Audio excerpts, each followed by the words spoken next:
Welcome to మన TV. ముందుగా headlines చూద్దాం. అమిత్ షా, జేపీ నడ్డాలతో చంద్రబాబు సమావేశం. ఎన్డీఏలో చేరికపై చర్చ. ఇరు పార్టీల మధ్య ఈ సమావేశంలో ప్రాథమిక అవగాహన కుదిరినట్టు సమాచారం. దేశంలో అన్ని ప్రాంతాల్లో ఎన్డీఏ కూటమి అవసరమని షా అన్నట్టు వెనుకడి.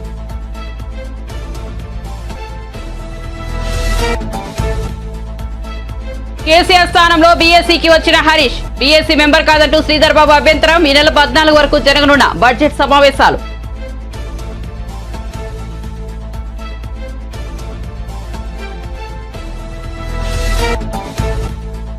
ప్రజల పొలాలు, స్థలాలను వైఎస్ఆర్సీపీ ప్రభుత్వం కబ్జా చేస్తోందన్న ఏపీసీసీ అధ్యక్షులు వైఎస్ షర్మిల. ఇలాంటి పాలన అవసరమో లేదో ప్రజలు ఆలోచించాలని వెల్లడి.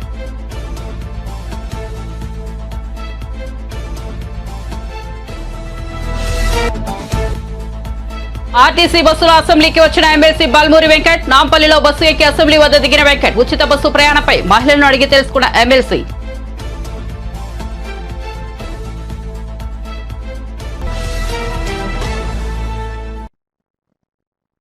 ఇక వార్త వివరాల్లోకి వెళ్తే, గత ఎన్నికలకు ముందు విశాఖ ఎయిర్పోర్ట్ లో ముఖ్యమంత్రి జగన్ పై కోడి కత్తితో దాడి చేశారనే ఆరోపణలు ఎదుర్కొంటున్న శ్రీనివాస్ కు ఏపీ హైకోర్టులో భారీ ఊరట లభించింది.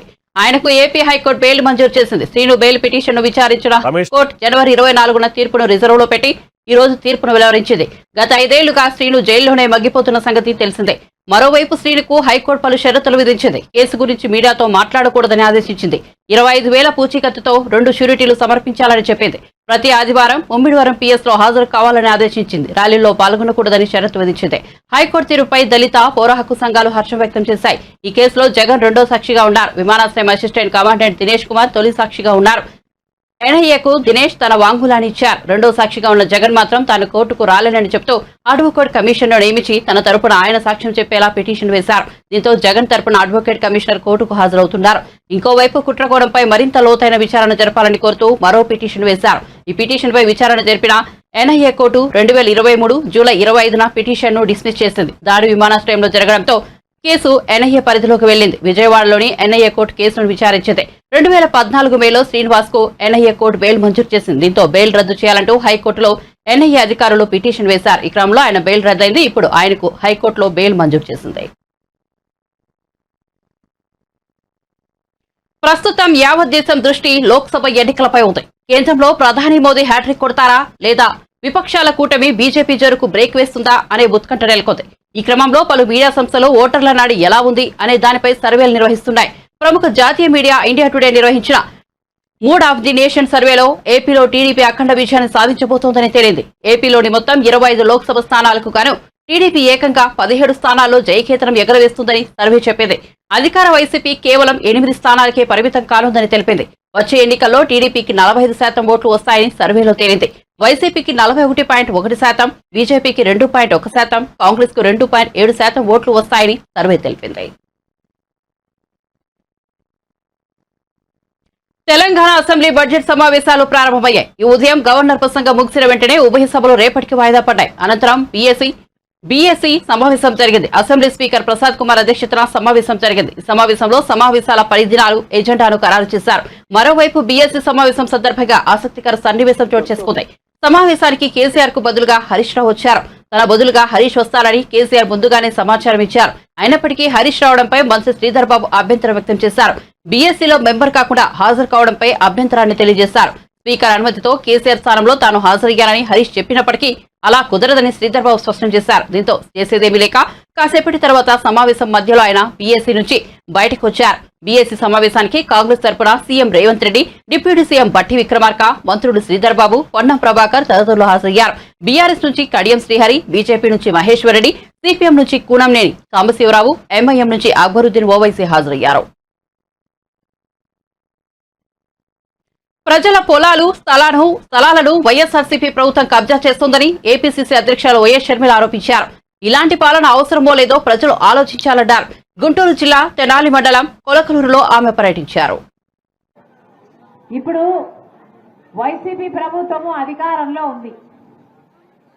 ఎట్లయితే వైసీపీ ప్రభుత్వము లిక్కర్ సర్కారు బిజినెస్ చేసిందో, ఇప్పటి నుండి ఈ లాయర్లు చెప్తున్న ఈ చట్టం అమల్లోకి వస్తే భూ కబ్జాలు కూడా సర్కారే చేస్తుంది. లిక్కర్ వ్యాపారం ఎట్లయితే సర్కారు చేస్తుందో, లిక్కర్ వ్యాపారం అంటే ఏ సరుకు అమ్మాలి, ఏ బ్రాండ్ అమ్మాలి, అది క్యాష్ మాత్రమే మీరు కట్టాలి, అది కూడా రెట్టింపు. మిగతా రాష్ట్రాలలో ఏ సరుకు అమ్ముతున్నారో అలాంటి సరుకే ఇక్కడ అమ్ముతున్నా కూడా రెట్టింపు కట్టాల్సి వస్తుంది. లిక్కర్ కొనాలి అంటే ఏ లిక్కర్ బ్రాండ్ కొనాలి అన్నది సర్కారే నిర్ణయిస్తుంది. ఏ భూభూమ్ అన్నా, స్పెషల్ స్టేటస్ అయినా, క్యాపిటల్ అయినా, ఏ బ్రాండ్ అమ్మాలో సర్కారే నిర్ణయిస్తుంది. ఎంత కమ్మాలో సర్కారే నిర్ణయిస్తుంది. అది క్యాష్ మాత్రమే అని సర్కారే నిర్ణయిస్తుంది. అది క్యాష్ అమ్మితే అటు రాష్ట్రానికి రావాల్సిన ట్యాక్సులు రావు, కేంద్రానికి పోవాల్సిన ట్యాక్సులు పోవు. మొత్తం అంతా లిక్కర్ మాఫియా. పోనీ అదైనా మంచి సరుకు అమ్ముతున్నారా అంటే, మొన్న జరిగిన ఒక సర్వేలో మన రాష్ట్రంలో లివర్ చెడిపోయి, లిక్కర్ వల్ల లివర్ చెడిపోయి మిగతా రాష్ట్రాలలో పోలిస్తే 25% మంది ఎక్కువ చనిపోతున్నారు. ఎట్లయితే లిక్కర్ వ్యాపారాన్ని మొత్తం కబ్జా చేసిందో సర్కారు, ఎట్లయితే లిక్కర్ వ్యాపారాన్ని తన గుప్పెట్లో పెట్టుకుందో వైసీపీ సర్కారు, ఇప్పుడు భూమిని కూడా, మీ భూమిని, మీ పొలాలను, మీ ఇళ్లను, ఆ భూమిని కూడా వాళ్ళ గుప్పిట్లో పెట్టుకునే ప్రయత్నం చేస్తుంది వైసీపీ సర్కార్. ఎట్లయితే లిక్కర్ ను సర్కారే నడుపుతుందో, ఇక భూ కబ్జాలు కూడా సర్కారే చేస్తుందట. అంటే సర్కారు ఒక మనిషిని, వాళ్ళ మనిషిని అపాయింట్ చేస్తుందట. ఈ భూమికి సంబంధించిన అన్ని పర్మిషన్లు ఆ మనిషే ఇయ్యాలట. అంటే మీ భూమిని మీ పిల్లలకి రాయాలన్నా ఆ మనిషి పర్మిషన్ ఇవ్వాలట. మీ భూమి మీరు తాకట్టు పెట్టాలన్నా సర్కారు మనిషి పర్మిషన్ ఇవ్వాలట. అంటే మీ భూమి మీది కాదు, సర్కారు చేతుల్లోకి పోతుందన్నమాట. మరి అలాంటి సర్కారు మీకు అవసరమో లేదో, అలాంటి సర్కారు మీకు అవసరమో లేదో, మీ భూమిని మీకు కాకుండా చేసే సర్కారు మీకు అవసరమో లేదో మీ చేతుల్లో ఉంది, మీ నిర్ణయం మీద ఆధారపడి ఉంది. ఎలాగైతే లిక్కర్ సర్కారు చేతుల్లో ఉందో, మీ భూమి కూడా సర్కారు చేతుల్లో ఉంటుంది. ఎలాగైతే లిక్కర్ వ్యాపారం సర్కారు చేస్తుందో, బహిరంగంగా ఓపెన్ గా చెప్తున్నారు క్యాష్ అని. సర్కారు ఎంత సరుకు అమ్ముతుందో బయట ఎవరికీ తెలియదు. మొత్తం లిక్కర్ మాఫియా, ఈ క్యాష్ అంతా మళ్ళీ ఈ నాయకులకే, వైసీపీ నాయకులకే పోతుంది. ఎలాగైతే లిక్కర్ ని మొత్తం కబ్జా చేశారో, మీ భూమిని కూడా కబ్జా చేసే ప్రయత్నమే ఈ ల్యాండ్ టైటిలింగ్ యాక్ట్. మీ భూమి మీ చేతుల్లో ఉండాలో లేదో మీరు నిర్ణయించుకోవాల్సిన అవసరం ఉంది. అమ్మా, ఏమా ఉద్యోగాలు వస్తున్నాయా? ప్రతి జనవరి 1న జగనన్న గారు జాబ్ క్యాలెండర్ విడుదల చేస్తాను అన్నారు. జాబ్ క్యాలెండర్ విడుదల చేయడం దేవుడు ఎరుగు. ఉన్న ఉద్యోగాలు కూడా ఊడిపోతున్నాయి. మెగా డిఎస్సీ అన్నారు. నేను వస్తే మెగా డిఎస్సీ ఇస్తా, 25,000 ఉద్యోగాలు ఇస్తారు మెగా డిఎస్సీలో అన్నాడు జగనన్న గారు. ఒక్క ఉద్యోగం కూడా భర్తీ చేయలేదు. ఈ రోజుకి 30,000 టీచర్ ఉద్యోగాలు ఖాళీగా ఉన్నాయి. తన సారథ్యంలోని ఎన్డీఏ ఈసారి పార్లమెంట్ ఎన్నికల్లో ఘన విజయం సాధించాలని లక్ష్యంగా పెట్టుకున్న బీజేపీ అందుకు తగ్గట్టుగా వడివిడిగా అడుగులు వేస్తోంది. ఈ క్రమంలో తన కూటమిలోని పాత మిత్రుల్లో మళ్లీ దగ్గరకు తీసుకునే ప్రయత్నాలు ముమ్మరం చేసింది. ఇప్పటికే బీహార్ ముఖ్యమంత్రి నితీష్ కుమార్ ను మళ్లీ తన వంతుకు తన పంచకు తెచ్చుకోతాయి. అలాగే ఏపీలోని ప్రధాన ప్రతిపక్షం ఒకప్పటి తన మిత్రపక్షమైన టీడీపీని కూడా కలుపుకుపోవాలని భావిస్తోంది. ఇందులో భాగంగా ఈ రెండు పార్టీల మధ్య ఇటీవల చర్చలు మొదలయ్యాయి. ఈ క్రమంలో టీడీపీ అధినేత చంద్రబాబు, బీజేపీ పార్టీ పెద్దల మధ్య బుధవారం కీలక సమావేశం జరిగింది. కేంద్ర మంత్రి అమిత్ షా నివాసంలో జరిగిన ఈ సమావేశంలో చంద్రబాబుతో పాటు బీజేపీ జాతీయ అధ్యక్షుడు నడ్డా కూడా పాల్గొన్నారు. రాత్రి పొద్దుపోయే వరకు పార్లమెంట్ సమావేశాలు జరగడంతో ఈ మీటింగ్ కాస్త ఆలస్యంగా ప్రారంభమైనట్టు తెలుస్తోంది. రాత్రి 11:25 ప్రారంభమైన ఈ సమావేశం సుమారు గంట పాటు సాగింది. దేశ రాష్ట్ర ప్రయోజనాల కోసం టీడీపీ, బీజేపీ మధ్య ఈ సమావేశంలో ఒప్పందం కుదిరినట్టు తెలుస్తోంది. దేశాన్ని బలోపేతం చేయాలంటే అన్ని ప్రాంతాల్లో తమ కూటమి అవసరమని అమిత్ షా బాబుతో పేర్కొన్నట్టు సమాచారం. ఈసారి 400 సీట్లకు పైగా విజయం సాధించాలని లక్ష్యం పెట్టుకున్నామని హోంమంత్రి అన్నట్టు తెలిసింది. ఈ సందర్భంగా వీరి మధ్య రాష్ట్రంలోని పలు విషయాలు చర్చకు వచ్చినట్టు, పొత్తు విషయమే అవగాహన కుదిరినట్టు తెలుస్తోంది. ఎన్డీఏ భాగస్వామ్యం ఉన్న జనసేన ఇప్పటికే టీడీపీతో పొత్తు ప్రకటించిన విషయం తెలిసిందే. దీంతో ఇప్పుడు ఈ 3 పార్టీలు కలిసి ఏపీలో పోటీ చేయడానికి ప్లాన్ చేస్తున్నాయి.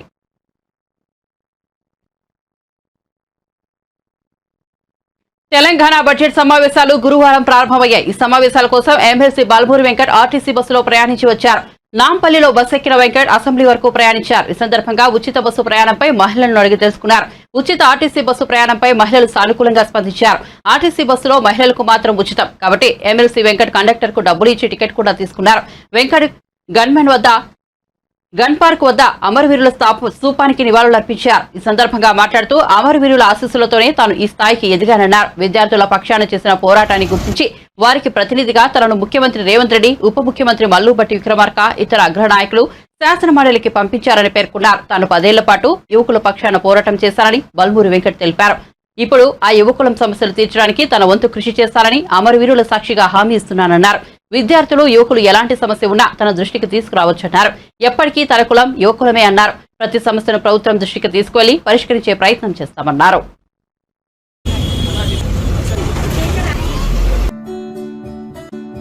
అమరవీరుల స్తూపం దగ్గర నివాళులు అర్పించి వారి యొక్క ఆశీస్సులు, దీవెనలు తీసుకొని ఏదైతే ఈరోజు మొట్టమొదటిసారిగా శాసన మండలిలో ఏదైతే అడుగు పెట్టబోతున్నానో, ఏ కులాని పక్షాన గత 10 సంవత్సరాలుగా పోరాటం చేస్తూ విద్యార్థుల పక్షాన పోరాటాన్ని గుర్తించి వారికి ప్రతినిధిగా వారి సమస్యల్ని తీర్చే దిశగా వారి సమస్యల్ని ప్రభుత్వం దృష్టికి తీసుకెళ్లే విధంగా ఒక వ్యక్తి ఉండాలని చెప్పని గౌరవనీయులు తెలంగాణ రాష్ట్ర ముఖ్యమంత్రి రేవంత్ రెడ్డి గారు, ఉప ముఖ్యమంత్రి బట్టి విక్రమార్క గారు, మా ఏఐసిసి నాయకత్వం, రాష్ట్ర నాయకత్వంతో ఎమ్మెల్యే కోటాలో ఎమ్మెల్సీగా నాకు అవకాశం కల్పించడం జరిగింది.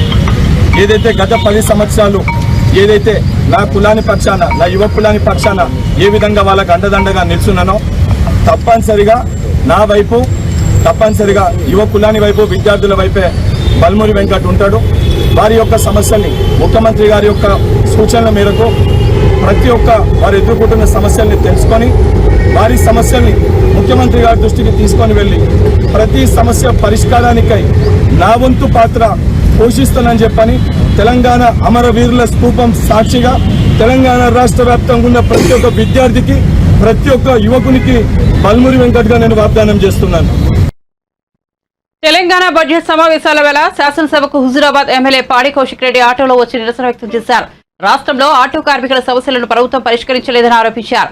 వారికి ఇస్తానన్న 12,000 ఆర్థిక సాయం వెంటనే విడుదల చేయాలని ప్రభుత్వాన్ని డిమాండ్ చేశారు. ఒక ట్రాన్స్పోర్ట్ మినిస్టర్ ఉన్న జిల్లాలో ఇవాళ ఒక ఆటో డ్రైవర్ ఆత్మహత్య చేసుకొని చనిపోవడం చాలా బాధాకరం. ఇవాళ నా హృదయం కదిలిచ్చింది. ఎందుకంటే మా కరీంనగర్ జిల్లా నుంచి ఒక ఆటో డ్రైవర్ ఆత్మహత్య చేసుకున్నాను. ఇవాళ వాళ్ళకి మద్దతుగా ఇవాళ అసెంబ్లీకి, ఇవాళ బడ్జెట్ సెషన్కి నేను ఆటోలో ఇవాళ వాళ్ళకి మద్దతుగా రావడం జరిగింది. ఇవాళ నేను ఒకటే కోరుతా ఉన్నా, ఈ ప్రభుత్వం ఎందుకు ఆటో డ్రైవర్లని ఆదుకుంటలేదని నేను అడుగుతా ఉన్నాను. మీరు ఇచ్చిన హామీ ప్రకారం ఖచ్చితంగా ఈ బడ్జెట్ సెషన్లో ఆ 12,000 రూపాయలు వాళ్ళు ఖచ్చితంగా మీరు ఎటు పరిస్థితిలో ఆటో డ్రైవర్లకి సాయం చేయాలని నేను డిమాండ్ చేస్తూ ఉన్నాను.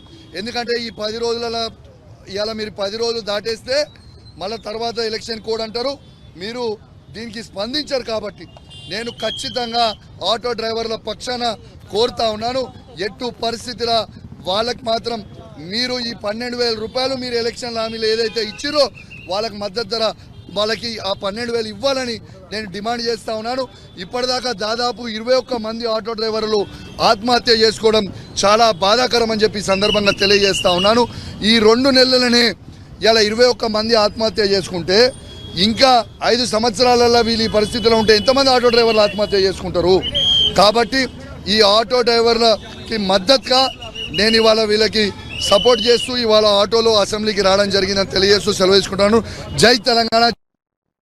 గతంలో సలహాదారులే వద్దన్న రేవంత్ తెలంగాణ అసెంబ్లీకి ఏపీ అడ్వైజర్ ను ఎందుకు నియమిస్తున్నారని బీఆర్ఎస్ ఎమ్మెల్సీ కల్వకుంట్ల కవిత ప్రశ్నించారు. విద్యుత్ సంస్థలో ఏపీ వాళ్ళను డైరెక్టర్లుగా నియమించారన్నారు.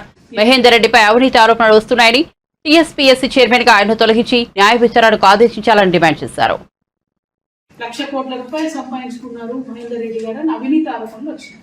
తక్షణమే మహేందర్ రెడ్డి గారిని టీఎస్పీఎస్సీ చైర్మన్ గా తొలగించాలి, జ్యుడిషియల్ ఎంక్వైరీ ఆయన మీద వేయాలని చెప్పి డిమాండ్ చేస్తా ఉన్నాను. ఇదే డిమాండ్ తోని త్వరలో గవర్నర్ గారిని కూడా మేము రిక్వెస్ట్ చేస్తాం.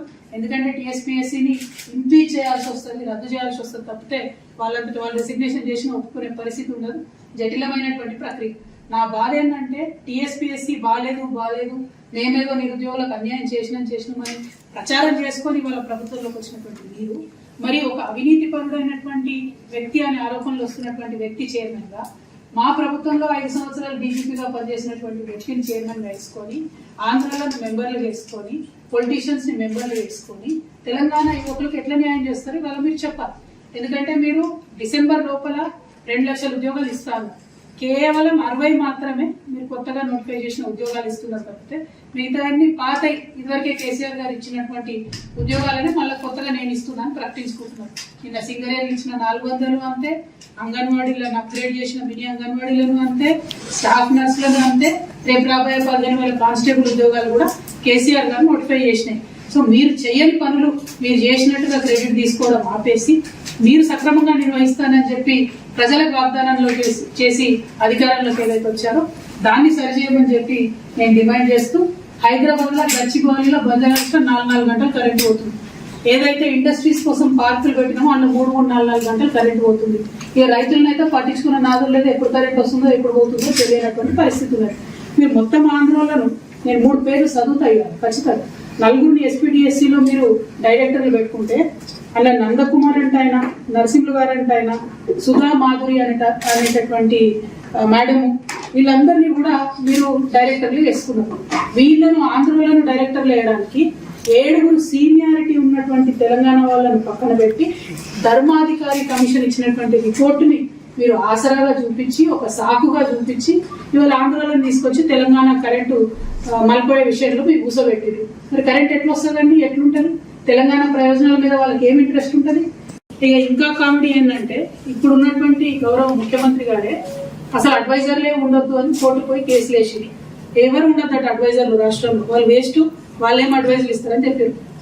మరి వాళ్ళ మీరు ప్రభుత్వంలోకి వచ్చినాక ఎంతమందిని అడ్వైజర్లుగా పెట్టుకున్నారండి? మీరు పొలిటికల్ రీహాబిలిటేషన్ కోసం పెట్టుకున్నటువంటి అంశాలు కాదా? సరే పోనీ పొలిటీషియన్స్ అడ్వైజర్లు పెట్టుకున్నారంటే నాయకులు కాబట్టి వాళ్ళకి అవగాహన ఉంటారు కాబట్టి, ఇప్పుడు మా షబీర్ గారు ఉన్నాడు, ఇటువంటి వాళ్ళని అడ్వైజర్లుగా పెట్టుకుంటే మంచిదే డెఫినెట్. కానీ అసెంబ్లీలో, తెలంగాణ అసెంబ్లీలో ఆయన ఆంధ్రాయనే అంటారు, మరి ఈయన ఎవరో నాకు తెలియదు, ప్రసన్న కుమార్ గారు, ఈయన అసలు ఎక్కడ కూడా ప్రభుత్వంలో పనిచేయలేదు, జీవిత పర్యంతం ఢిల్లీలో ఎవరో జడ్జి గారి దగ్గర పనిచేసిండారు. మరి ఈయనను తీసుకొచ్చి లేని కొత్త పోస్టును క్రియేట్ చేసి ఇలా అసెంబ్లీలో ప్రసన్న కుమార్ అనే ఆయన అడ్వైజర్లో పెట్టుకున్నారు. మరి ఈయన ఏం అడ్వైజ్ ఇస్తాడు, దేనికోసం అడ్వైజ్ ఇస్తాడు? లేని కొత్త పోస్ట్ ఎందుకు క్రియేట్ చేశారు మీరు? ప్రజాధనాన్ని ఎవరి కోసం వినియోగం చేస్తున్నారు మీరు? తెలంగాణ అంటేనేమో. అసెంబ్లీలో గవర్నర్ ప్రసంగం తెలంగాణ ప్రజలను నిరాశపరిచిందని మాజీ మంత్రి హరీష్ రావు విమర్శించారు. ప్రభుత్వ హామీలు, గ్యారంటీల అమలుపై గవర్నర్ ప్రసంగం స్పష్టత ఇవ్వలేదన్నారు. కేవలం 2 హామీలను ప్రస్తావించి ఇతర గ్యారంటీల గురించి మాట్లాడలేదంటే వాటిని అమలు చేయలేమని చేతులెత్తేస్తున్నారా అని హరీష్ రావు ప్రశ్నించారు.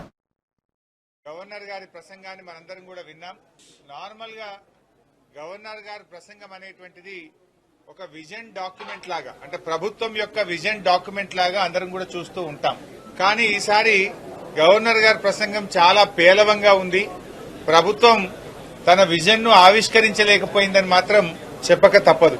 ఎందుకంటే హామీల అమలు గురించి ఎంతో ఆశగా ఎదురు చూస్తున్నటువంటి ప్రజలకు గవర్నర్ గారి ప్రసంగం తీవ్రమైనటువంటి నిరాశను మిగిల్చిందని చెప్పక తప్పదు. వృద్ధులకు, వితంతువులకు 2,000కు బదులు 4,000 పెన్షన్ ఇస్తామన్నారు. దాని గురించి ఏదైనా గవర్నర్ గారి ప్రసంగంలో ఉంటుందేమో అని ఆశగా ఎదురు చూసినటువంటి ఆసరా పెన్షన్దారులకు నిరాశ మిగిల్చింది గవర్నర్ గారి ప్రసంగం. మహాలక్ష్మి కింద మహిళలకు 2,500 రూపాయలు ఇస్తామని చెప్పి ఎన్నికల మేనిఫెస్టోలో చెప్పిన ఈ ప్రభుత్వం గవర్నర్ గారి ప్రసంగంలో మహిళలకు 2,500 రూపాయలు ఎప్పటి నుంచి ఇస్తారో చెప్పకపోవడం వల్ల మహిళలకు తీవ్రమైనటువంటి నిరాశ కలిగింది. రైతాంగానికి మేము రాగానే వడ్లకు, అన్ని పంటలకు 500 రూపాయల బోనస్ ఇస్తామని చెప్పినటువంటి ఈ పార్టీ మరి గవర్నర్ గారి ప్రసంగంలో రైతులకు బోనస్ ఇచ్చే విషయంలో ఒక మాట కూడా చెప్పకపోవడం వల్ల రైతులకు తీవ్రమైనటువంటి నిరాశ కలిగింది. ఇవాళ గవర్నర్ గారి ప్రసంగం రాష్ట్ర ప్రజలకు భవిష్యత్తు మీద విశ్వాసం కల్పించలేకపోయిందని మాత్రం చెప్పక తప్పదు. ఇవాళ ఆ ప్రసంగంలో గ్రామాల గురించి గాని పట్టణాల అభివృద్ధి గురించి గాని ఒక మాట కూడా పల్లెల గురించి పట్టణాల గురించి చెప్పలేదు. సంక్షేమం గురించి చాలా తక్కువ ప్రస్తావన, అంటే పేద ప్రజల సంక్షేమం గురించి వారు మేనిఫెస్టోలో ఇచ్చిన అంశాల గురించి ఎక్కడ కూడా చెప్పలేదు. నిరుద్యోగ భృతి, నిరుద్యోగులకు 4,000 ఇచ్చే అంశం గురించి ఎక్కడ కూడా ప్రస్తావన వచ్చినటువంటి పరిస్థితి లేదు. మరి నిర్దిష్ట సమయంలో 6 గ్యారంటీలు అమలు చేస్తామన్నారు. గౌరవనీయులైనటువంటి ముఖ్యమంత్రి గారు ఆ రోజు ఎన్నికల ప్రసంగంలో డిసెంబర్ 9వ తేదీ నాడు నేను ముఖ్యమంత్రిగా బాధ్యతలు చేపడతా, అదే రోజు 2 లక్షల రుణమాఫీ చేస్తా అని చెప్పి ఎన్నికల సమయంలో ప్రకటించారు. సరే, వాళ్ళు ఏమనుకున్నారో ఏందో గాని ప్రమాణ స్వీకారం 2 రోజులు ముంగటికి ప్రీపోన్ చేసుకున్నారు. 9వ తారీఖు బదులు 7వ తారీఖే ప్రమాణ స్వీకారం చేశారు. ప్రమాణ స్వీకారాన్ని ఏమో ప్రీపోన్ చేసుకున్నారు, ప్రజలకిచ్చిన హామీలేమో వాయిదాలు వేస్తున్నారు. మరి మీరు ప్రమాణ స్వీకారం 2 రోజులు ముంగర చేయడం మీద ఉన్న ఆతృత, ప్రేమ ప్రజలకిచ్చిన హామీల మీద కూడా ఉండాలి కదా. మీరు చెప్పారు కదా, డిసెంబర్ 9వ తేదీ నాడే 2 లక్షల రుణమాఫీ చేస్తామని చెప్పారు. రాగానే వడ్లకు బోనస్ ఇస్తామన్నారు. డిసెంబర్లోనే 4,000 పెన్షన్ ఇస్తామన్నారు. ఇచ్చిన మాట ఎందుకు నిలబెట్టుకోలేకపోయారు? అసెంబ్లీ ఎన్నికల్లో ఈసారి మొత్తం 175 స్థానాలు గెలుచుకుని క్లీన్ స్వీప్ చేస్తామన్న సీఎం జగన్ పై సొంత పార్టీ ఎమ్మెల్యేలకే నమ్మకం లేదని టీడీపీ ఏపీ చీఫ్ అచ్చెన్నాయుడు అన్నారు. అసెంబ్లీ సమావేశాలు 9 గంటలకు ప్రారంభం కావాల్సి ఉండగా 9 గంటల 10 నిమిషాలైనా అసెంబ్లీ హాల్ ఖాళీగా ఉండటంతో ఆయన మండిపడ్డారు. ఇందుకు సంబంధించిన వీడియోను ఆ పార్టీ నేత ధూళిపాల నరేంద్ర కుమార్ ఎక్స్ వేదికగా పంచుకున్నారు. 9 గంటలకే అసెంబ్లీ జరపాలని నోటీసు ఇవ్వడంతో తాము 8 గంటల 55 నిమిషాల గంటలకే అసెంబ్లీకి వచ్చామని, కానీ 9 గంటల 10 నిమిషాలైన 3 వైసీపీ శాసనసభ్యులు మాత్రమే సభలో ఉన్నారని, జగన్ పై ఆ పార్టీ ఎమ్మెల్యేలకు ఉండే నమ్మకం ఇదేనని అచ్చెన్నాయుడు ఆగ్రహం వ్యక్తం చేశారు. 9 గంటల 10 నిమిషాలైనా బెల్ కొట్టలేదని పేర్కొన్నారు. లోపల 3 ఎమ్మెల్యేలు ఉండటమే అందుకు కారణమని అన్నారు. దీన్ని బట్టి ప్రభుత్వం మీద, ముఖ్యమంత్రి మీద వైసీపీ శాసనసభ్యులకు ఉన్న నమ్మకం ఏ పార్టీతో అర్థం చేసుకోవచ్చన్నారు. ప్రజాస్వామ్యాన్ని నమ్మిన వ్యక్తులుగా శాసనసభలో తమకు అవకాశం ఇవ్వకుండా ప్రజా సమస్యలను లేవనెత్తుతున్నామని అచ్చెన్నాయుడు తెలిపారు. తనను ఎన్ని అవమానాలకు గురి చేసినా ప్రజల గురించి శాసనసభకు వచ్చి తమ కర్తవ్యాన్ని నెరవేరుస్తున్నామని పేర్కొన్నారు. ఈ 5 ఏళ్లలో ఈ రాష్ట్రానికి ఉపయోగపడే ఒక్క చట్టాన్ని కూడా శాసనసభలో చేయలేదని మండిపడ్డారు. చేసిన చట్టాలని రాష్ట్ర వినాశనానికి దారితీసినవేనని ఆగ్రహం వ్యక్తం చేశారు. 5 కోట్ల మందికి దేవాలయం లాంటి సభను ఇంత దారుణంగా తయారు చేశారని, ఇకనైనా ప్రజలు ఆలోచించాలని కోరారు. శాసనసభ ప్రవేశ ద్వారం ఇది. తెలుగుదేశం శాసనసభ్యులందరం కూడా 5 నిమిషాలు తక్కువ 9కి వచ్చి సభని 9 గంటలు జరపాలని చెప్పి నోటీస్ ఇచ్చారు కాబట్టి మేము 5 నిమిషాలు తక్కువ 9కే వచ్చాం. ఇప్పుడు 9:10 నిమిషాలు అయింది. శాసనసభ కనీసం బెల్ల కొట్టలేదు. ఎందుకు కొట్టలేదంటే లోపల వైసీపీకి చెందినటువంటి 3 శాసనసభ్యులు ఉన్నారు. అంటే ఈ ముఖ్యమంత్రి మీద, ఈ ప్రభుత్వం మీద వైసీపీ శాసనసభ్యునికి ఏం నమ్మకం ఉందో ఈ రోజు ఈ శాసనసభ సాక్షిగా ఈ రోజు తెలిసింది. ఏది ఏమైనా సరే ప్రజాస్వామ్యాన్ని నమ్మినటువంటి వ్యక్తులుగా శాసనసభలో మాకు ఏ అవకాశాలు ఇవ్వకుండా, ప్రజా సమస్యలు లేవనెత్తకుండా, మమ్మల్ని ఎన్ని అవమానాలకు గురి చేసిన ప్రజల గురించి శాసనసభకు వచ్చి మా బాధ్యతని మేము నిర్వహిస్తున్నాం. ఇంత దారుణం ఎప్పుడు కూడా లేదు. 9-8 నిమిషాలు అయింది. ఇంత దారుణం ఏది ఏమైనా సరే ఈ 5 సంవత్సరాలు ఈ శాసనసభలో ఈ రాష్ట్రానికి ఉపయోగపడినటువంటి ఒక్క చట్టం కూడా చేయలేదు. ఈ శాసనసభలో ఏ చట్టం చేసినా సరే ఈ రాష్ట్ర వినాశనానికి దారితీసిన చట్టాలే చేశారు. అందుకే ఈ రోజు ఈ విషయాలన్నీ ప్రజలకు తెలియజేస్తున్నాం. దయ ఉంచి ప్రజలారా ప్రతి ఒక్కరు ఆలోచించండి. శాసనసభ అంటే ఈ రాష్ట్రానికి ఒక దేవాలయం. 5 కోట్ల మంది ప్రజలకి న్యాయం చేసినటువంటి సభ ఈ సభని ఇంత దారుణంగా తయారు చేశారు.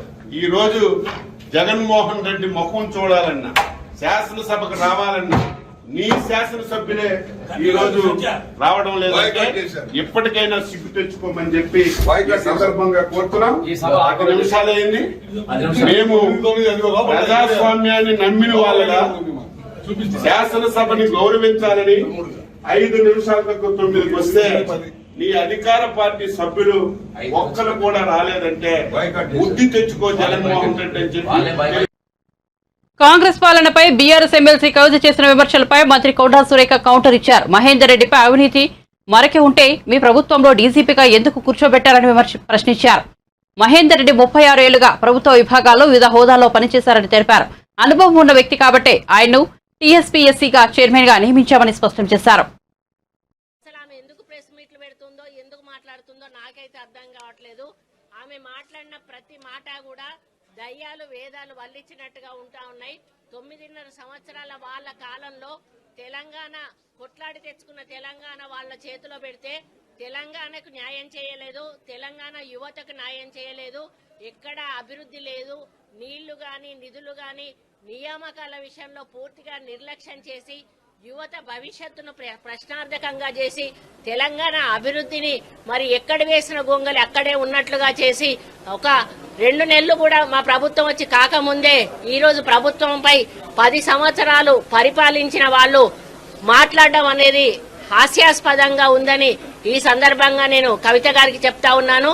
మహేందర్ రెడ్డి గారు చేరి 2 వారాలు కూడా కాలేదు, అప్పుడే ఆయన మీద ఆరోపణలు అనేటువంటి మాట మాట్లాడడం కూడా హాస్యాస్పదంగా ఉంది. మరి ఎందుకు ఇంత కాలంలోనే ఆయన మీద వచ్చిన అభియోగాలేంటి? మరి మీ ప్రభుత్వంలో ఆయన అత్యంత మరి పెద్ద స్థానంలో డీజీపీ స్థానంలో కూడా కూర్చోబెట్టిన విషయం మీరు మర్చిపోయారా? మరి అవినీతి అధికారి అయితే మీరు ఆ రోజు ఎందుకు ఆయనను డీజీపీ స్థాయిలో కూర్చోబెట్టారని చెప్పి అడుగుతా ఉన్నాను. 32 లక్షల మంది నిరుద్యోగులు మాపై ఎంతో విశ్వాసం ఉంచి ఈ రోజు మమ్మల్ని కాంగ్రెస్ పార్టీని అధికారంలో తీసుకొచ్చారు. వాళ్ళు మాపై ఉంచిన నమ్మకాన్ని వమ్ము చేయకుండా మా ప్రభుత్వం పూర్తిగా వారికి ప్రభుత్వ ఉద్యోగాలు ఇచ్చేటువంటి బాధ్యత తీసుకుంటుందని సందర్భంగా నేను తెలియజేస్తా ఉన్నాను. మరి ఇంతకాలం పోలీసులు బీఆర్ఎస్ లో ఉన్నటువంటి ప్రభుత్వం పోలీసు విభాగ అత్యున్నత అధికారి డీజీపీ హోదాలో మహేందర్ రెడ్డిని పెట్టిన విషయం మనందరికీ కూడా తెలుసు. మరి 36 ఏళ్లు అన్ని ప్రభుత్వ హోదాల్లో మహేందర్ రెడ్డి గారు పనిచేయడం జరిగింది. మరి కాబట్టి ఆయనను ఒక సీనియర్ అధికారిగా ఆయనను ఈరోజు టీఎస్పీఎస్సీ చైర్మన్ గా నియమించడం జరిగిందని కూడా ఈ సందర్భంగా విన్నవిసుకుంటా ఉన్నాను. మరి మీలాగా లిక్కర్ స్కామ్ చేసిండా ఏమన్నా మహేందర్ రెడ్డి అని చెప్పి అడుగుతా ఉన్నాను. లేకపోతే టీఎస్పీఎస్సీ పేపర్లు లీక్ చేసిండా, లేకపోతే ఒకటే రూమ్ లా అందరినీ మీకు అనుకూలంగా ఉన్న వాళ్ళని కూర్చోబెట్టి టీఎస్పీఎస్సీ మరి ఎగ్జామ్స్ రాయించి ఉద్యోగాలు ఏమన్నా ఇప్పించిండా మహేందర్ రెడ్డి అని చెప్పి ఈ సభ నుంచి ఈ వేదిక నుంచి కవితను నేను ప్రశ్నిస్తా ఉన్నాను.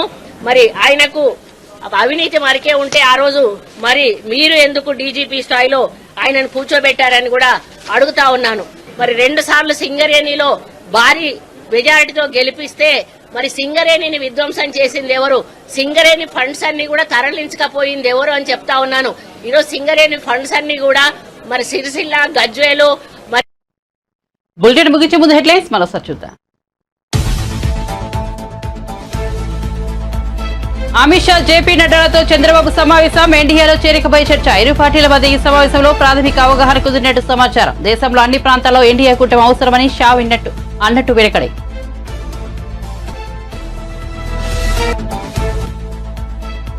కేసీఆర్ స్థానంలో బీఎస్సీకి వచ్చిన హరీష్, బీఎస్సీ మెంబర్ కాదంటూ శ్రీధర్ బాబు అభ్యంతరం. ఈ నెల 14 వరకు జరగనున్న బడ్జెట్ సమావేశాలు.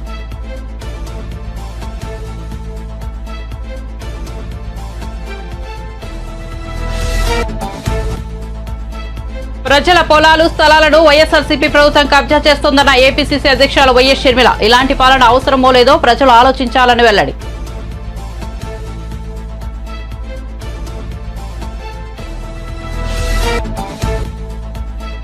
ఆర్టీసీ బస్సులో అసెంబ్లీకి వచ్చిన ఎమ్మెల్సీ బల్మూరి వెంకట్. నాంపల్లిలో బస్సు ఎక్కి అసెంబ్లీ వద్ద దిగిన వెంకట్. ఉచిత బస్సు ప్రయాణంపై మహిళలను అడిగి తెలుసుకున్న ఎమ్మెల్సీ.